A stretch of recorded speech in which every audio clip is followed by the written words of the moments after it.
Hey folks, this is Kalani. Welcome to the Shadowlands Mythic Dungeon Guides. In this video we'll be talking you through the Necrotic Wake dungeon. The first boss on the chopping block is Blightbone. This fight requires a lot of movement, so you will want to clear most of the trash out of this area to give yourself plenty of space. The main ability you need to watch out for is Heaving Wretch. The boss will pick a random player, marked by a little arrow, and then spew towards them. This deals initial damage and damage over time, so everyone else needs to move away from the targeted player. The ability will follow whoever is targeted, so don't run around like a headless chicken. Every time the boss spews, he will summon wormads that fixate on and chase random players. If they get close to you, they will use Blood Gorge, which deals a lot of damage, and if a worm uses Blood Gorge 3 times, they will explode, applying a massive damage over time effect to your whole group. You need to stun them, slow them, and nuke them down. The boss will also use Crunch on your tanks, so mitigate that and heal it up. You will also leave fetid gas pools on the floor. Don't stand in them and move the boss away from them so you don't have to deal with them. On Mythic Difficulty, the worms leave extra fetid gas pools where they die, so you'll be moving around the room more. Just don't stand in them and you'll be fine.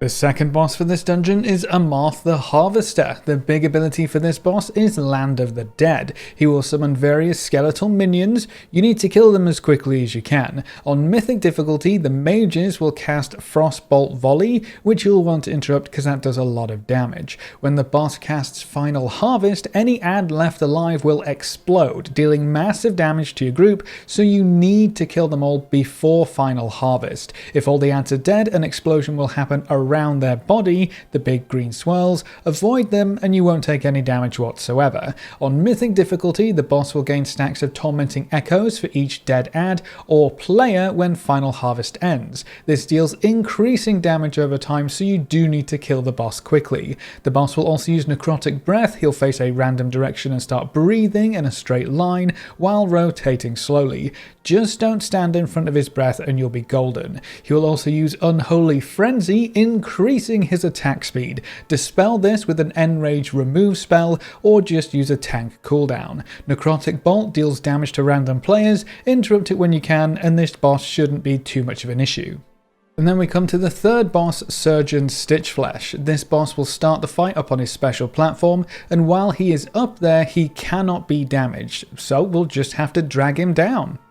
To do that, you'll need to use the Abomination Ad's Meat Hook. This will target a random player, and after a short delay, the ad will throw out a hook, pulling in the first target they hit. You want to line this up with the boss by standing between the ad and the boss, wait for the red circle near your feet to disappear, then step to the side. If no one is in the path of the hook and it reaches the boss, it will pull him down so you can start dealing some damage to him.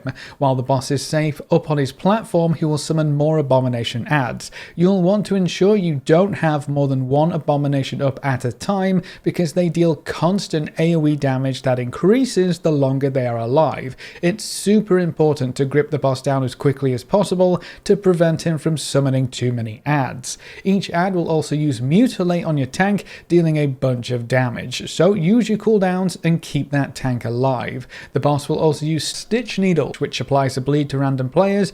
Just heal it up, that's all you can do, sadly. He'll also throw vials of Embalming Ichor. Dodge the green swirls and don't stand in the puddles. When the boss gets pulled down, he can start using Sever Flesh on the tank. It's just more tank damage, so again, use mitigation and keep your tanks healthy. On Mythic Difficulty, he will also use Morbid Fixation. He will chase a random player for a short duration. You just need to kite him to stay alive. The hooks are the important part of this fight. Get that down and you should be golden. And then the last boss for this dungeon is Nalthor the Rimebinder. His first ability is Comet Storm. Swirls will appear at your feet. You just need to keep moving until they end, otherwise you take a bunch of damage. He will also use Frozen Binds. This roots one player and deals damage over time. Make sure everyone is out of the big blue circle, and then dispel the debuff. On Mythic Difficulty, he will also use Icebound Aegis. Break the boss's shield to stop the pulsing AoE damage. It's a race against the clock. Throughout the fight, players will be banished to the lower floor. To get back to the real fight, make your way across the platform, dodging the blue blizzard circles, kill the ad torturing your Kyrian friend, and he will give you a ride back up. When he drops you off, he also gives you a 100% crit chance for 15 seconds, so go crazy. On Mythic Difficulty, when you get back up top, you will also drop a big AoE on the floor, which is larger the longer you take downstairs. So get through the other phase quickly and try to drop this AoE in a corner if you can. And that's all you should need to get through the Necrotic Wake dungeon on Mythic Difficulty. Stay tuned for more Mythic dungeon guides so you can be as prepared as possible when the expansion arrives. If you want to ask us any questions or run some of these dungeons with us, you can catch us over at twitch.tv/KalaniTV. We stream every Tuesday, Wednesday, Friday and Saturday, and we always love chatting with you wonderful folks, so I hope to see you soon. A big thank you to everyone who has subscribed on Twitch already and to our supporters over on Patreon. You can see the names floating by on screen. If you want to join these lovely guys and gals, well, now you know how. Remember to leave a like just below the video before you leave, and if you want to see more, make sure to subscribe. But apart from that, thanks for watching, folks. Good luck and have fun, and as always, I will see you next time.